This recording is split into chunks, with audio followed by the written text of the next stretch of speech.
1 महिना 14 गते सोमबारका दिन तारकेश्वर नगरपालिका वडा नम्बर 2 बसन्त कोलोनी बस्नुहुने अत्यन्तै सामाजिक एवं परोपकारी मनकी धनी आदरणीय म्याम देवी कुमारी पौडेलज्यू आउनु भएको छ।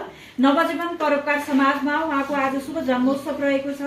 एकपटक जोरदार तालीले म्यामलाई जन्मदिनको सम्मान अर्पण गर्न चाहन्छौँ र नमन अर्पण गर्न चाहन्छौँ। आदरणीय म्याम देवी कुमारी पौडेलज्यूलाई हार्दिक स्वागत अर्पण गर्न चाहन्छौँ।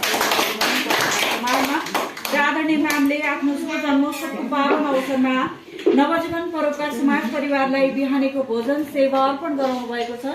आदरणीय म्यामको अमूल्य सेवा सद्भावप्रति पनि हामी आभार व्यक्त गर्न चाहन्छौँ र जन्मदिनको लाखौं लाख शुभकामना भगवानले सम्पूर्ण मनोकामना पूर्ण होस्, सुख शान्ति समृद्धिको कामना, स्वस्थ जीवन दीर्घ जीवनको हामी कामना अर्पण गर्न चाहन्छौँ। यहाँको अमूल्य सेवा सद्भावप्रति पनि नमन। आफ्नो शुभ जन्मोत्सवको पावन अवसरमा नवजीवन परोपकार समाज परिवारलाई भोजन सेवा अर्पण गराउनु भएको छ। दिव्य भोजन सेवा अर्पण गर्नुभएकोमा यहाँप्रति हार्दिक आभार उच्च सम्मान अर्पण गर्दै म्यामको जन्मोत्सवमा अगाडि रहेको दीप प्रज्वलन गरिदिनु हुन म आदरणीय देवी कुमारी पौडेल म्यामलाई हार्दिक अनुरोध गर्न चाहन्छु।